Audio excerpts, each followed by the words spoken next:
I would say the simplest way to describe React Native is that it is a way to write mobile apps, particularly iOS and Android, using JavaScript. And in my specific case, TypeScript, because I don't really care for JavaScript. So yeah, you're still writing and managing mobile apps like an iOS app, an Android app, but now you can do that and the multiple things associated with it in JavaScript. Originally, I will say, originally there was this mantra of write once, run everywhere. And I actually think that that has done a lot of damage to the ecosystem. I think that that is still something that hangs around React Native. And I think it's a big misconception to assume you're going to have one code base and you're going to be able to run it everywhere. Yeah, I think that my thoughts on using React Native on the web, I think, are better encapsulated by, I don't like to reinvent the wheel. I think that changing up how you interface with that wheel, that can be a valid pursuit, but sort of if it ain't broke, don't fix it. There's a number of like places where you run into issues between how things work on iOS or like just mobile in general and how things work on web. And a very simple one that I came across with something like NativeWind UI, just to use as an example, is the concept of native feel, right? When you're using an iOS app or you're using an Android app and it feels like it belongs to that platform. You can look at an app and immediately kind of tell like, oh, this is good. This belongs in this ecosystem. Web doesn't have a sense of native feel. Hello everyone, welcome to another podcast on Talks with Ide Evergreen. And joining me in this conversation is Dan from the NativeWind team. So we're just going to have a conversation around the whole React Native ecosystem. Hi Dan. Hello. Amazing. So before we quickly just jump into the conversation, let's just do introductions and what you've basically been up to and what you currently do. So just give us a quick intro. Yeah. My name is Dan. I've been working in the React Native space since about 2015, 2016. Before that, I was a native iOS developer predominantly. My time working more on dev tooling itself, i.e. building for developers, really started over the last like 3+ years. And in that time, I first put together Create Expo Stack, otherwise known as RN.new, and that then sort of led me to working on NativeWind UI, which ended up leading to me working more directly on NativeWind itself. I'm working on some other stuff now that I haven't announced. Happy to talk about all that on the podcast. Amazing. So thinking about how you started the journey, right, with React Native tooling, can you just take us through that journey? So how did you find yourself in the ecosystem of creating tools for React Native? Yeah, I mean, my discovery of React Native itself, actually, this is pretty odd. It was actually through Charlie Cheever directly, the founder of Expo, one of the founders of Expo. I was living in Palo Alto, California at the time, and my friend told me that, this dude is giving a talk at our local coffee shop about something called Exponent. I was like, who is this dude? And he's like, he created Quora and, worked at Facebook before that. So I was, rushed to the opportunity to just see him talk, really. And he was explaining this concept of Expo back then in 2015. And I couldn't understand what on earth he was saying. I went up to him afterwards and I was like, hey, like, honor to meet you. I have no idea what you just gave a presentation on. But I'm sure it'll be great, kind of thing. So, it's however many, it's like 10 years later now, and I'm like building things for that ecosystem, right? So it's like really shows you how much has changed, like how much it has evolved. Building tooling for this is kind of like, I would have very much liked to have built tooling for and tried to for like directly to iOS developers, but doing so is quite challenging because Apple is not really very open to pulling in, Yeah. accepting community tooling. So React Native pretty early on, and continues to do, allows you as a third-party developer outside of Meta or whatever to extend the capabilities of this, and that community also embraces your tooling. So if you're to build something, there's likely a company that's going to approach you, especially if your tool gets like substantially large enough, and that just didn't happen in iOS. And so I've ended up having a lot of really great friends and working with a lot of really talented people just by nature of expressing an interest in, making other developers' lives easier. The way that my first tool came about, which was Create Expo Stack, I was doing some work for Expo, I think in like 2022, maybe 2023, and I I'd been using Vercel like in Next.js for a while, and they have this really neat CLI that allows you to. Have you ever used it? Like their CLI to like start a project with Next. In It lets you like Next.js, yeah. configure a bunch of different options. Yeah, yeah. So it lets you pick a whole bunch of different options. Like, do you want to use Tailwind? Do you want to use whatever? And I really like that. Yeah. I like that ability to configure a project rather than just sort of giving you something right out the gate. And the Expo CLI, or I should say the way you start a project with Expo at the time, was very limited. I think it still has a lot of limitations. It was very template based, very boilerplate oriented. And Yeah. so I wanted to see this more configurable option, and it became clear that I was not going to be able to do that inside of Expo. I ended up doing it outside of Expo and launching it, and people seemed to really like it. I started with just like having an option for navigation, having an option for styling. Like, that was really the core of it. And then that sort of expanded into a whole bunch of other stuff, and people came in and started contributing. So that was the start. It was a pretty simple thing. I can definitely go more into like how hacked together it was at the beginning. It's become a lot more Mm-hmm. sophisticated since then, but yeah, so that then sort of led me down a path of discovering other issues in the ecosystem, and that is what then, discovering those problems led to creating the other tools and or working on the tools that I work on now. So speaking about Create Expo Stack, right? I think early 2020, that was when I got to, I saw it on Twitter, and I think that was the first time I got to connect with you on Twitter. I remember correctly, and it gave developers the option to create, for example, I think Superbase back then was still new, right? We had Firebase as the backend as a service. Then we had different options for styling. So with the Create Expo Stack, right, you could basically create your own boilerplate with different options, like you said. It was an amazing tool as of then. So speaking about that particular tooling, so what's the state currently? Because I think it was renamed to, was it React Native or RN.dev? So what's the state for Create Expo app right now? Yeah, so it's still seeing regular updates. It is Okay. being maintained by myself and a guy named Danny Williams, who also works on Storybook, if you're familiar Uh, with that. yeah. And we are largely maintaining it, right? Like, we're not really adding too much to it nowadays, largely just like making sure that it's up to date with SDK, the latest Expo SDK. Mm-hmm. We just did a whole bunch of work to, you know, make it up to date with the latest React navigation version. This ecosystem, uniquely, the React Native ecosystem, changes all the time. And so just keeping something like up to date with all of the different stuff that's going on is quite substantial. Yeah, yeah, it is. But yeah, anything beyond that is now, if we want to do more stuff, that's going to be a different project now, right? So NativeWind UI is a different project. The thing I'm working on now is a different project. Yeah, Create Expo Stack is its own thing, self-contained. Hmm.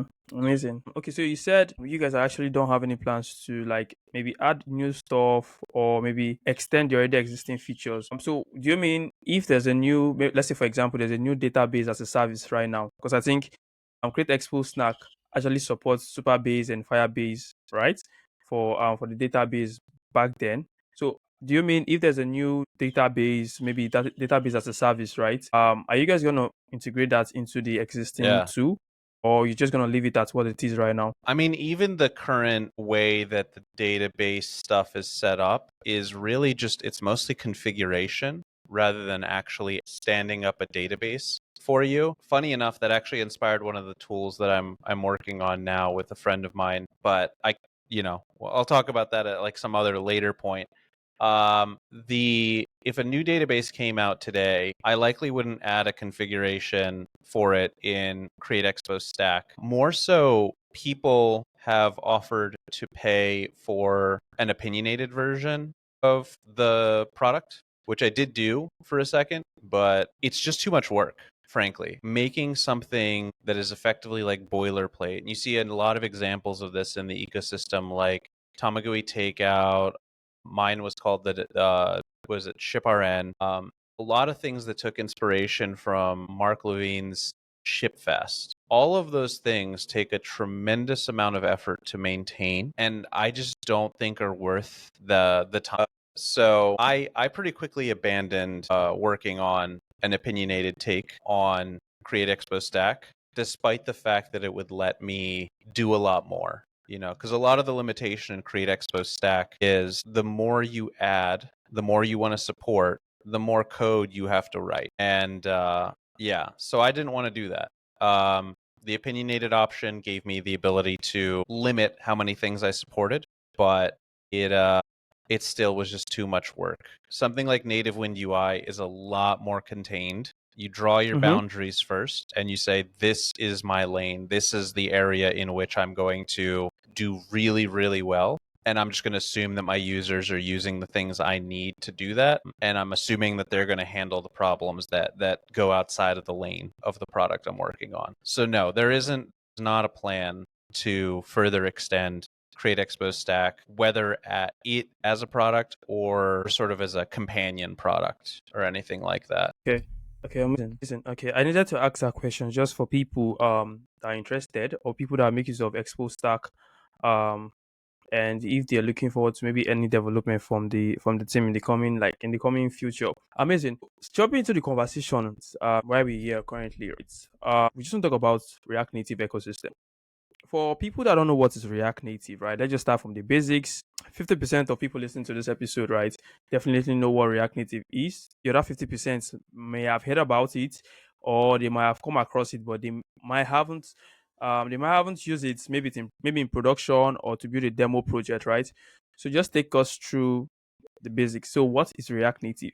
I would say the simplest way to describe React Native is that it is a way to write mobile apps, particularly iOS and Android, using JavaScript. And in my specific case, TypeScript, because I don't really care for JavaScript. So, yeah, you're still writing and managing mobile apps like an iOS app, an Android app, but now you can do that and the multiple things associated with it in JavaScript. Originally, I will say, originally there was this mantra of write once, run everywhere. And I actually think that that has done a lot of damage to the ecosystem. I think that that is still something that hangs around React Native. And I think it's a big misconception to assume you're going to have one code base and you're going to be able to run it everywhere and it's going to live up to the expectation of what you would traditionally associate with an iOS app, a good iOS app,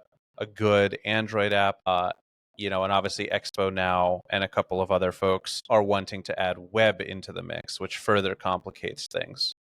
But a problem that folks quickly ran into, soon after React Native's introduction was that there's a lot of configuration, a lot of work to be done in order to allow you to meaningfully develop iOS applications and Android applications through JavaScript. And that's where things like Expo come into play, Yeah. right? That's where things like the React Native Community CLI come into play.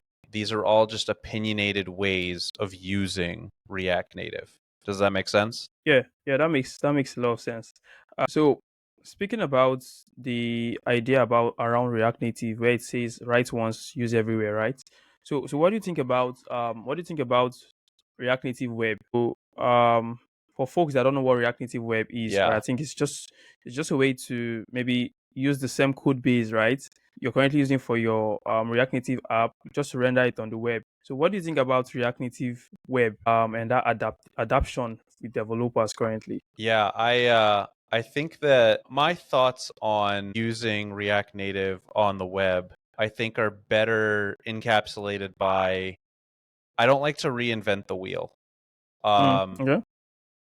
I I think that changing up how you interface with that wheel, that can be a valid pursuit, but sort of if it ain't broke, don't fix it.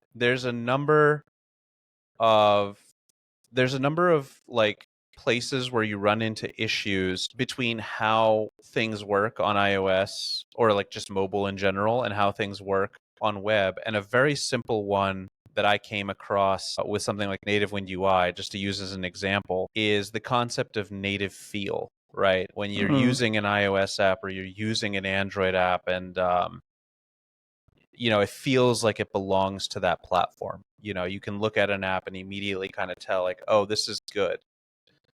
This belongs in this ecosystem. Web doesn't have a sense of native feel. And so you can put a lot of work into something like Expo UI, which gives you these primitives, these toggles, these buttons, these date pickers or whatever, and you can make them look the way they should on Android or iOS. But there is no equivalent on web. Like, there is no, it should look like this on web.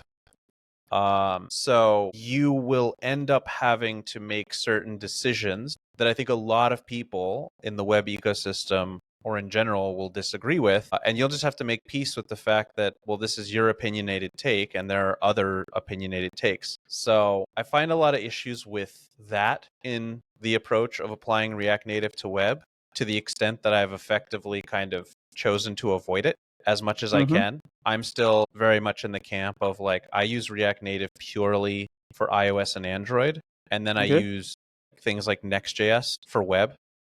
Mm, And I don't really see that changing anytime soon. One of my core concerns with where the ecosystem is and where I think people think it is, I think a lot of web developers who are coming over to React Native right now think that React Native serves web a lot better than it does. And it doesn't. And it won't for a while. okay. Expo is doing a tremendous amount of work to support that. And, God bless them, but it's just not there. Yeah. So you'll also have people from web coming over looking at React Native, and they'll look at it thinking this looks like React, in many different ways. And so they'll assume that other stuff in React Native works the same way as it does on web.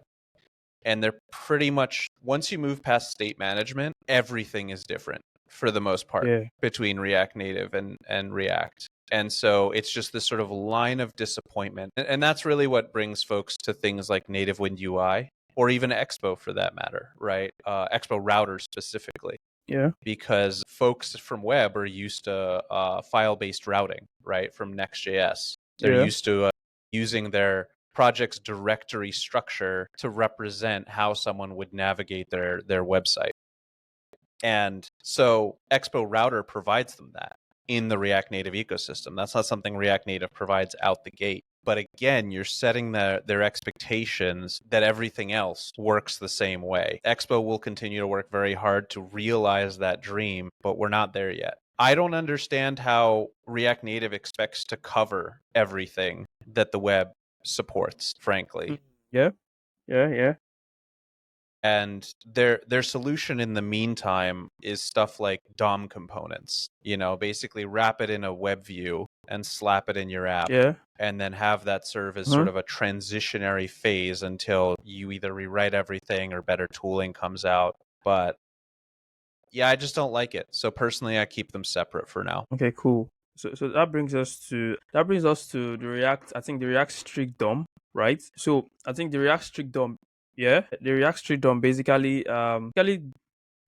like I think the aim, right? The aim for the React strict DOM is just to maybe the same thing that the React Native ecosystem is doing, but like it could just be one code base that could run everywhere, right? So I think they are trying to the team at Meta, they're trying to fix that issue with React strict DOM. But do you see that issue being resolved? Because if React strict DOM is being, let's say for example, is done 100% and is currently being used by developers, I feel like, do you feel there'll be a lot of adaptation for writing everywhere and use, like, write once and use everywhere?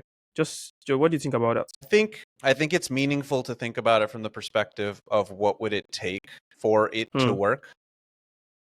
Okay. Seen from that perspective, I think it either comes down to compromise on all fronts, right? When you talk about run everywhere, to what extent does it run everywhere, right? And if not that, then what you have instead is basically someone or some group of people are going to have to take a number of opinionated stances of how you should go about building for these different platforms, and that the flexibility that you have otherwise in writing per platform specifically goes away in favor of this opinionated approach to doing things. It's not unlike the issues that I was describing earlier with Create Expo Stack as an example. It's like, as you choose to support more stuff, you have to kind Mhm. of compromise on the extent. You either dilute things, or otherwise you have to create something that's a little bit more opinionated, and now you can support more things, but people might not like the choices you've made, right? Or people might be forced into the choices you've made. I've only just started to explore React Strict DOM, frankly, so I'm not super familiar with it.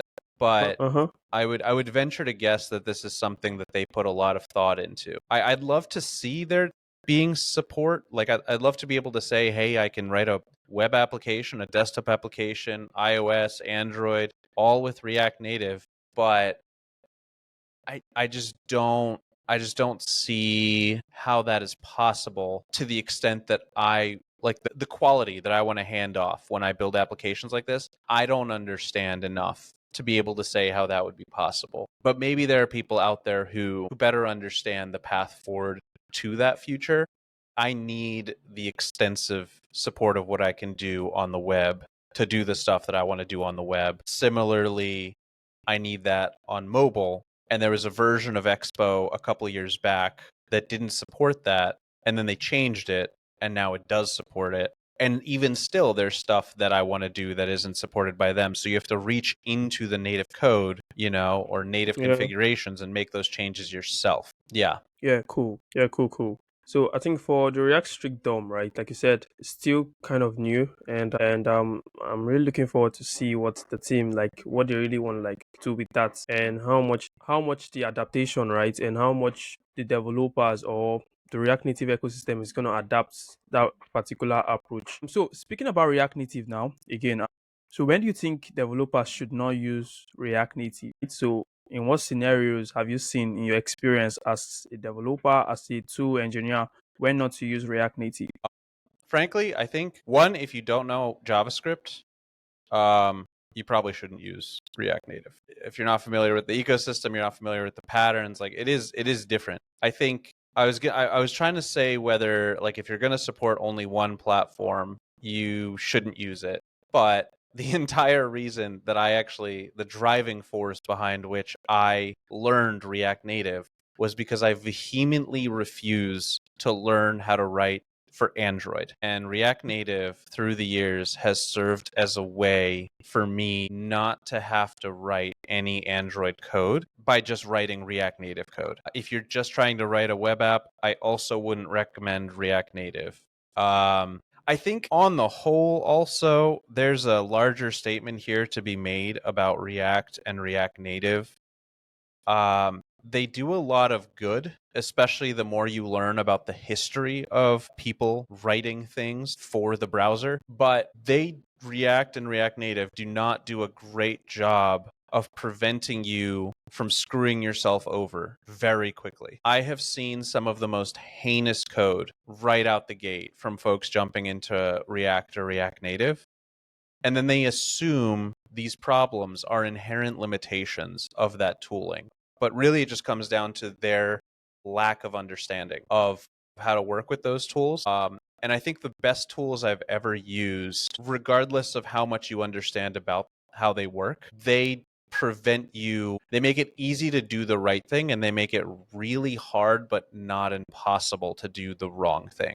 You know what I mean? React Native makes it really easy to do the wrong thing. Okay. Yeah. But Okay, if you know cool. what you're doing, Yeah. yeah, if you know what you're doing, I think React Native can be a very powerful tool. Amazing. Okay, cool. So that makes a lot of sense. So what do you think about the conversation around you might definitely need to learn maybe Swift or C++ or maybe Java or Kotlin at the point, right? So for example, like you mentioned, for example, you want to add maybe a specific or a platform specific feature or maybe something that Expo Hmm. doesn't what's the word now doesn't support, and you want to add a specific platform feature, right? You might have to go into the internal code, maybe Swift or maybe Kotlin, right? For Android, Swift for like for your iOS. So what do you think about that particular scenario? Do you need to learn Swift? Do you need to learn Kotlin at the point if you're working React Native? And at what point do you think that could happen to a React Native developer on his or her journey? I think that you understanding things like Swift and Kotlin are really useful, same as understanding JavaScript for that matter, really useful when it comes to maintaining something that you have built or revisiting something that someone else has built or maybe even you have built, because it's pretty like easy to stand something up with any of these tools, but to actually understand when something goes wrong, why that's happening, right? It's kind of like a car. It's fine when it drives off the lot, but then, you're really going to understand how little you know when it starts to break down. And you don't know how the electrical system works, and you don't know how a internal combustion engine works or electric drivetrain. Yeah. So I think like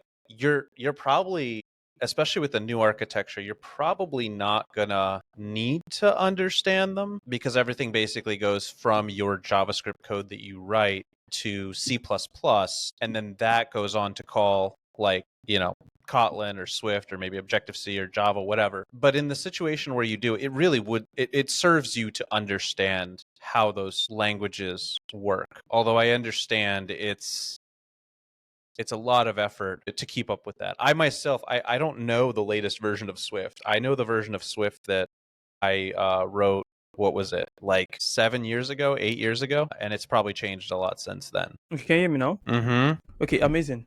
So let's quickly just talk about the tools you currently work on, right? So let's just start from Tailwind. I call it Tailwind. It's actually called NativeWind, right? So can you give us an introduction? What is NativeWind, and why should React Native developers care about it? Well, the reason you would care about NativeWind is if you really like to use Tailwind's utility classes to style things, but you can't use them in React Native because it doesn't support it. So NativeWind bridges that gap and allows you to use Tailwind's utility classes for your React Native application. That is changing as Expo adds inherent support to be able to use the utility classes, sort of. But for the moment, the only way you can do that really is I would say the most popular way, overwhelmingly, is through NativeWind. Yeah. So Tailwind serves as a simultaneously like a way to more efficiently write styling, in the sense that you can write one string and have it represent many different CSS things.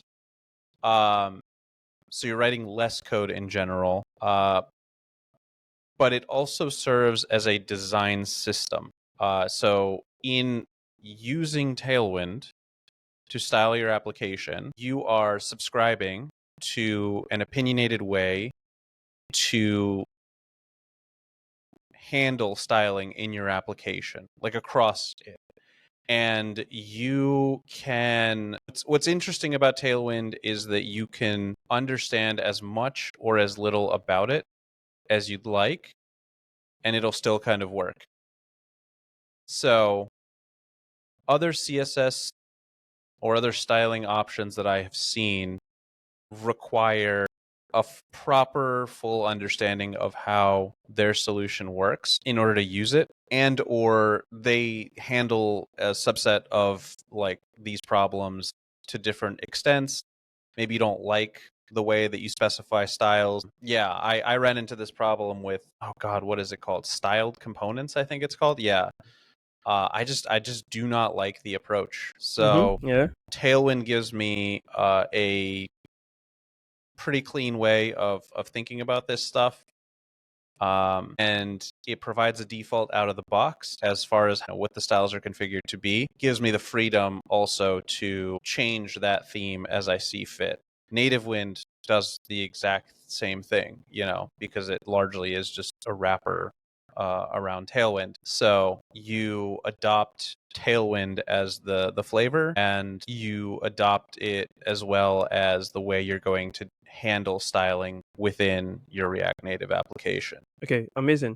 So speaking about the learning curve, right? So what do you mean that if I know how to write Tailwind CSS, right, or I already know how to write Tailwind, will I be able to quickly copy NativeWind? Is there any learning curve I need to learn again I after think, knowing how to write Tailwind? yeah, I think so. We're on version 4 of NativeWind now, which maps to version 3 of Tailwind. And there are some differences there. The biggest problem is always generally the selectors. And Okay. so, and there's a handful of things that work differently in native land, and that NativeWind handles. So our documentation, say, largely serves to highlight those differences. But for the most part, overwhelmingly so, the skills that you already have with Tailwind are going to translate very directly into using NativeWind. I mean, you are using Tailwind in your React Native application. Okay. Like I said, NativeWind really just serves as a bridge. Okay. Okay. Amazing. So that's pretty much amazing. Speaking about that. And I think you just mentioned versioning. I was going to ask you about that because I think the Tailwind team already released the version 4, right, of Tailwind, Mm-hmm. which they introduced some new classes. Then they depreciated. Mm-hmm. I'm not sure I fully got the full question, but I think you're just asking about like the future of NativeWind. We are about to release version 5 of NativeWind, which supports version 4 of Tailwind. And the big changes there are structurally now NativeWind, it doesn't do all that much because we've actually pulled out the biggest part of what NativeWind does into its own package called React Native CSS. That handles basically the mapping of CSS to React Native stuff. Like, it allows you then to use the utility classes within Tailwind in a React Native ecosystem. So NativeWind now is just going to wrap that library. And that same library is going to be what allows Expo to support Tailwind version 4 out the gate.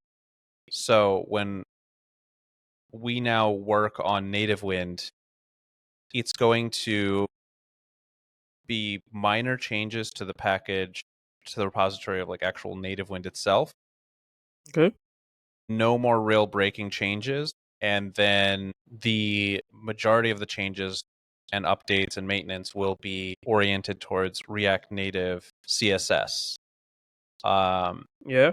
There's also going to be more of this overlap, or like a Okay. closer one-to-one between Amazing. Tailwind and NativeWind as a result of this change. And perhaps more importantly to the end user, it's going to be easier to configure.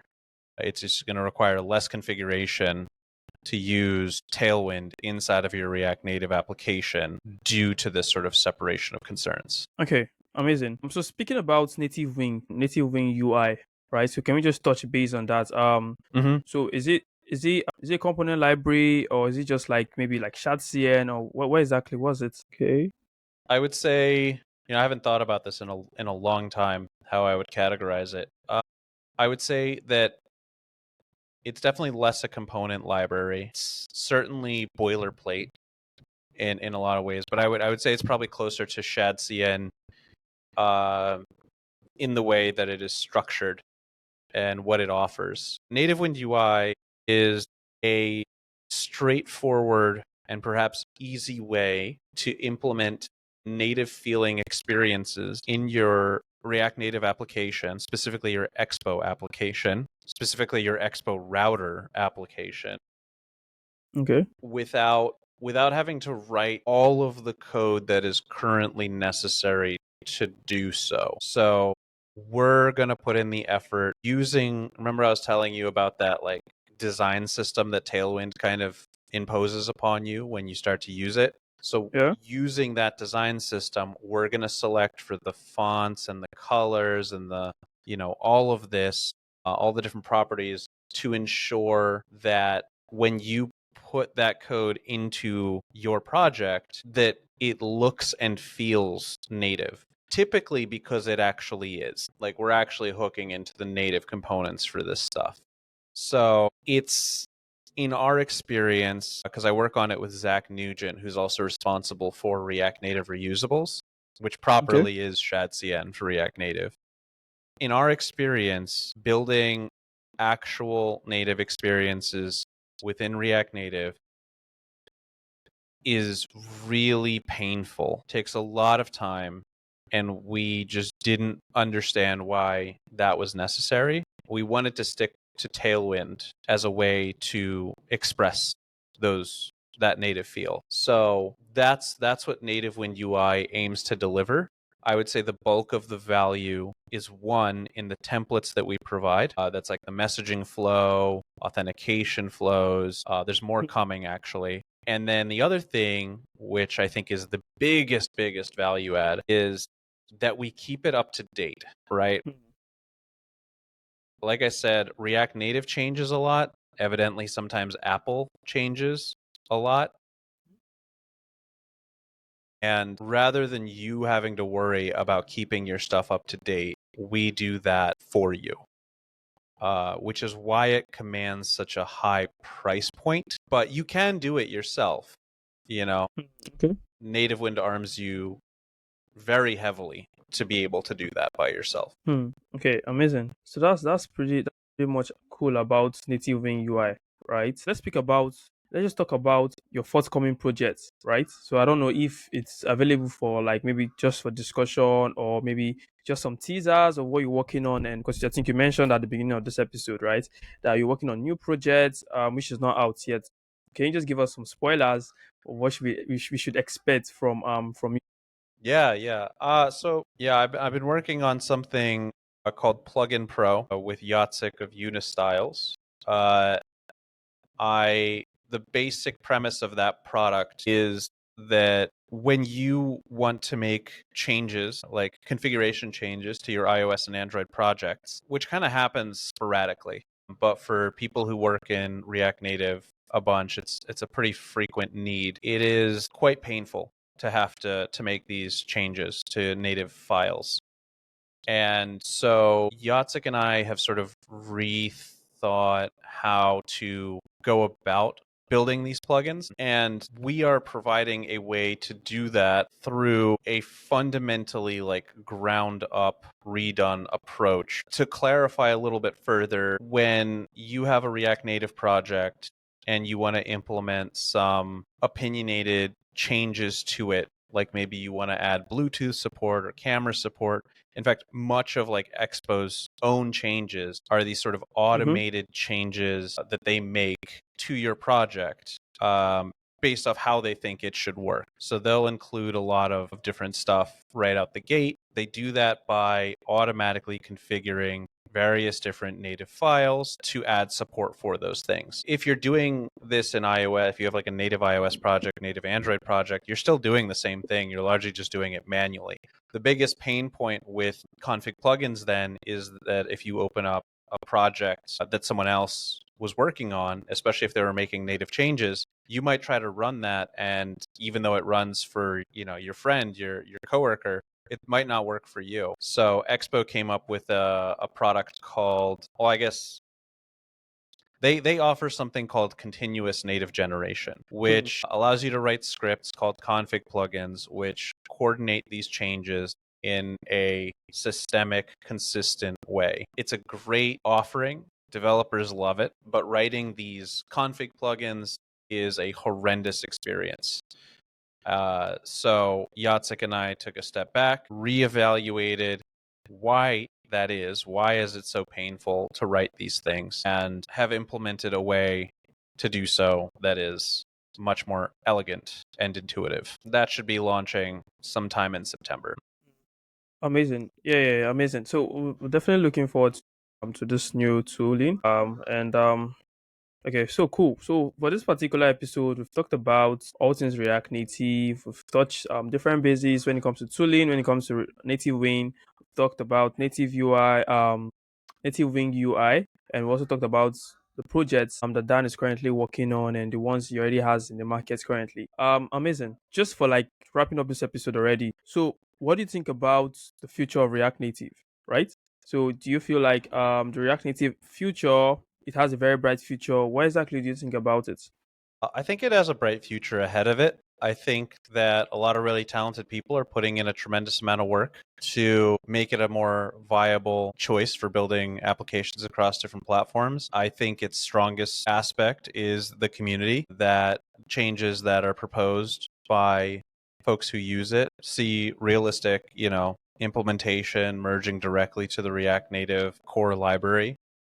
And it's a very supportive community of people who want to help each other out. And so for that reason, predominantly, before you get to any of the technical aspects, I think it has a very, very bright future. But I don't know how much of a future there is for a lot of the like boilerplate as a service that has become very popular in the React Native ecosystem. I hope that generative tooling makes that less important and folks can focus on problems that are actually matter. So yeah, I see the end of boilerplate as a service on the horizon. Okay, amazing. It sounds like a very amazing future for React Native, the React Native ecosystem. So just one last question. So what advice are you gonna give to a developer or an engineer thinking about picking up React Native today? One advice for them, for whoever wants to pick React Native today or they want to build out their first React Native project. That's an interesting question. What advice would I give? One, given what I said about the React Native ecosystem, share what you make. Like, Okay. regardless of what speed you're making it at, and I recommend just kind of shuffling through stuff. But also, be aware, like take the time to understand the ecosystems for which you're building. That's a long process. So in the meantime, be sure to share what you're building. Show people what you're working on, especially the stuff you're really proud of, because I think very fundamentally you can plan for, like improvements to your life of like 10, 20% maybe, but life-changing opportunities, they come to you based off of how open you are to opportunity, and anything you can do to increase discovery will, I think, lead you to more opportunities. Sharing your work is a huge way to increase your likelihood of discovery. Okay, so we've come to the end of this particular episode with Dan. We've talked about a whole lot of information pertaining to React Native developers, talking about NativeWind, talking about NativeWind UI, talking about trade-offs, and when it comes to developer toolings in the React Native ecosystem. So there's a lot of information for developers out there looking to pick React Native, looking to build out their first iOS or Android application, cross platform applications, right? So Dan, thank you for coming to the podcast to come join me have this discussion. And I think we've come to the end, and I'll see you around. Thank you. Yeah, thanks for having me.